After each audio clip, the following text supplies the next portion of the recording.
Assalamualaikum warahmatullahi wabarakatuh. Perkenalkan, nama saya Tiur Cahaya Selawia dengan NIM 17016231104. Di sini saya akan menjelaskan tentang PKL saya sebagai staf pelayanan di BPJS Ketenagakerjaan Kantor Cabang Jakarta Buaran.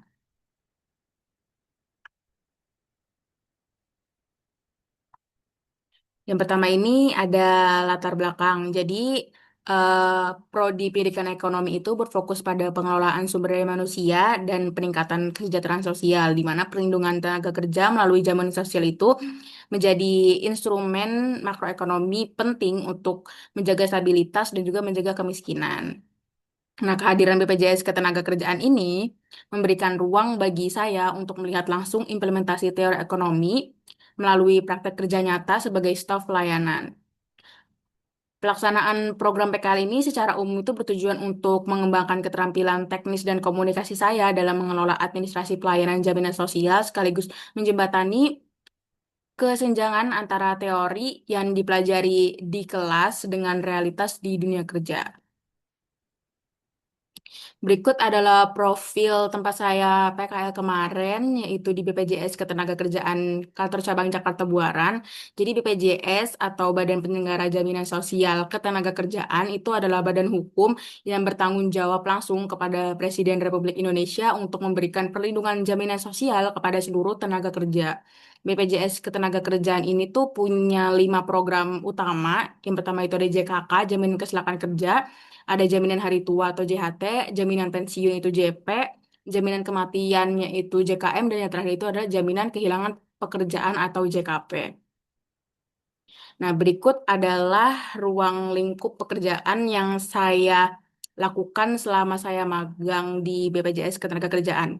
Jadi yang pertama itu ada penetapan JKK di sistem. Jadi penetapan JKK di sistem ini itu dilakukan untuk 300 sampai 800 kurang lebih dengan cara menyinkronkan data peserta dengan data pengajuan di web IPLKK. Jika sudah sesuai dan juga sudah disetujui, maka penetapan itu sudah bisa dilakukan. Jika ada tarif yang tidak sesuai dengan tarif kesepakatan awal, maka biaya rumah sakit yang ditetapkan adalah biaya yang sesuai dengan tarif kesepakatan awal. Yang kedua itu ada rekap penetapan JKK. Jadi rekap JKK ini itu dilakukan dengan cara mengumpulkan tagihan rumah sakit setiap bulan, memverifikasi kelengkapan dokumen seperti hasil visum, terus surat keterangan dokter, slip gaji, dan iuran, serta kronologi terjadinya kecelakaan. Jadi rekap JKK ini itu meliputi pengelompokan manual berdasarkan nama rumah sakit ataupun nominal tagihan seperti itu. Kemudian ada pengembalian klaim ke rumah sakit. Jadi ketika ada dokumen tagihan yang tidak sesuai dengan SOP, baik kekurangan berkas, selisih harga, atau bahkan ketidaksesuaian kronologi, maka dokumen tersebut itu akan dikembalikan ke pihak rumah sakit untuk ditindaklanjuti. Nah, proses pengembalian ini itu dilakukan secara ketat demi menjaga akuntabilitas administrasi, di mana dokumen yang akan dikembalikan itu akan dimasukkan ke dalam amplop, kemudian akan ditempel alamat rumah sakit terkait guna memastikan dokumen tersebut itu sampai ke rumah sakit tujuan dengan aman. Kemudian ada verifikasi dokumen IPLKK. Jadi verifikasi dokumen IPLKK ini itu dilakukan untuk memastikan dan memeriksa kelengkapan berkas JKK, termasuk visum, kronologi kejadian, dan juga bukti iuran, memastikan semua persyaratan yang dipenuhi sebelum proses penetapan itu dapat dilanjutkan. Kemudian ada konversi mata kuliah dengan yang saya lakukan selama saya PKL. Jadi yang pertama itu ada mata kuliah pemecahan masalah dan juga pengambilan keputusan.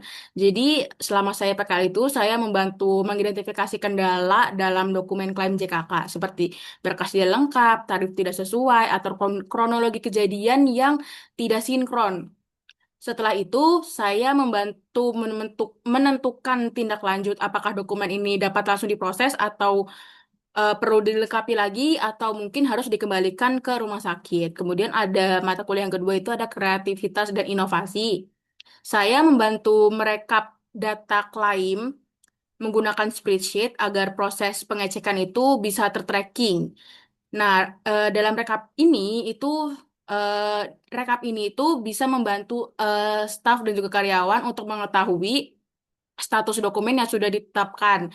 Entah dokumen ini itu dikembalikan atau bisa lanjut lagi atau harus diperiksa lagi. Kemudian ada mata kuliah kolaborasi dan kerjasama. Jadi saya bekerja sama dengan mentor saya, terus juga dengan karyawan staf pelayanan dan juga bagian operasional dalam proses pengecekan dokumen, penetapan JKK dan juga pengarsipan serta approval dokumen klaim. Kemudian ada mata kuliah keterampilan komunikasi. Saya melatih kemampuan komunikasi saya itu melalui diskusi dengan mentor dan juga para karyawan terkait kendala klaim. Saya juga belajar menyampaikan informasi dengan jelas ketika ada dokumen yang perlu diperbaiki atau mungkin harus dilengkapi kembali. Kemudian yang terakhir itu ada mata kuliah etika profesi. Jadi saya itu menerapkan sikap disiplin, tanggung jawab, menjaga kerahasiaan data peserta, teliti dalam memeriksa dokumen, serta mengikuti prosedur kerja yang berlaku di BPJS Ketenagakerjaan. Adapun kendala yang saya alami selama saya magang itu, yang pertama itu ada lonjakan volume tagihan JKK di rumah sakit, dari rumah sakit. Jadi itu pada bulan Februari, itu tuh terjadi pembaruan sistem di portal IPLKK. Jadi awalnya itu IPLKK 1.0, kemudian berganti ke IPLKK 2.0. Nah, proses penyesuaian sistem baru ini tuh juga ada di beberapa rumah sakit, khususnya itu Rumah Sakit Antamedika dan juga rumah sakit mitra lainnya, yaitu tuh bisa dan pembaruan ini itu memicu keterlambatan pengajuan klaim dari bulan Maret sampai ke April. Nah, akibatnya itu penumpukan ekstrim terjadi di bulan Mei dengan volume itu mencapai 800 sampai 1.000 dokumen tagihan yang digabungkan sekaligus dari 9 rumah sakit mitra BPJS Ketenagakerjaan Buaran. Nah, solusi dari saya itu bersama tim penata pelayanan dan juga para karyawan itu melakukan alokasi kerja lembur untuk memilah berkas berdasarkan prioritas rumah sakit dan juga memenuhi SA penyesuaian maksimal 2 minggu. Kemudian ada hambatan yang kedua itu adalah kelengkapan berkas RS dan juga peserta. Jadi rata-rata itu ditemukan sekitar 90 sampai 100 dokumen tagihan per bulan yang tidak memenuhi SOP kelengkapan berkas. Berkas penting yang harus dilampirkan itu tidak dilampirkan, meliputi bukti slip setoran iuran terakhir, terus juga tidak adanya SKP. Nah, solusinya itu melakukan pengecekan satu persatu berkas fisik dengan status online di portal IPLKK 2.0. Saya dibantu oleh mentor lapangan saya untuk menghubungi admin rumah sakit guna menuntut berkas susulan sebelum masuk ke tahap penetapan. Kemudian ada yang ketiga itu ada selisih tarif tagihan rumah sakit. Ada sekitar 90 sampai 150 kasus ketidaksesuaian nilai tagihan medis yang diajukan pihak rumah sakit dengan master tarif kesepakatan awal. Jadi, eh, penggelumbungan tagihan pada biaya administrasi rumah sakit, biaya konsultasi dokter spesialis yang melebihi plafon dan upcharge tindakan medis. Nah, solusinya itu melakukan audit manual rincian tagihan secara ketat. Jika terbukti penyimpangan dari kesepakatan, saya melakukan proses retur atau menolak dokumen pengajuan sementara dan mengirimkannya kembali ke rumah sakit. Kemudian yang terakhir itu ada eh, kelengkapan berkas rumah sakit dan juga peserta. Jadi, pihak rumah sakit itu menunda revisi berkas yang sudah diretur oleh BPJS hingga menunggak hingga 2 bulan. Akibatnya itu pengajuan tuh terkunci otomatis oleh sistem pusat karena dianggap kadaluarsa. Sekitar 50 sampai 100 klaim itu terpaksa dibatalkan secara resmi. Nah, rumah sakit itu sempat menerima kelonggaran, namun dokumen revisi susulan yang dikirimkan tetap mengandung kesalahan administrasi dan juga tarif. Nah, solusinya itu mengeluarkan surat pembatalan klaim secara resmi demi menegakkan akuntabilitas administrasi dan mendisiplinkan kepatuhan rumah sakit mitra. Nah, kesimpulannya itu pelaksanaan PKL di BPJS Ketenagakerjaan Kantor Cabang Jakarta Buaran itu secara keseluruhan itu telah berhasil menyelaraskan teori akademis dari program studi pendidikan ekonomi UNJ dengan dinamika operasional jaminan sosial yang nyata di lapangan melalui penanganan langsung terhadap berbagai tantangan pelayanan publik seperti lonjakan dokumen klaim dan lain sebagainya, itu mampu mengimplementasikan solusi taktis berbasis pelayanan prima, tetapi juga berhasil. mengasah kompetensi teknis administrasi digital serta keterampilan interpersonal yang sangat krusial di dunia kerja modern. Sebagai rekomendasi strategi ke depannya, disarankan bagi pihak instansi untuk terus mengoptimalkan edukasi layanan digital guna meminimalisir penumpukan berkas fisik dan juga menjaga produktivitas kerja staf.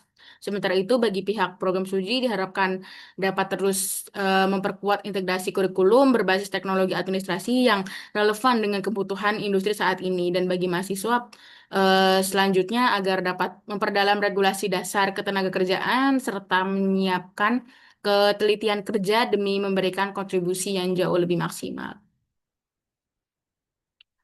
Sekian yang bisa saya presentasikan, kurang lebihnya mohon maaf. Wassalamualaikum warahmatullahi wabarakatuh.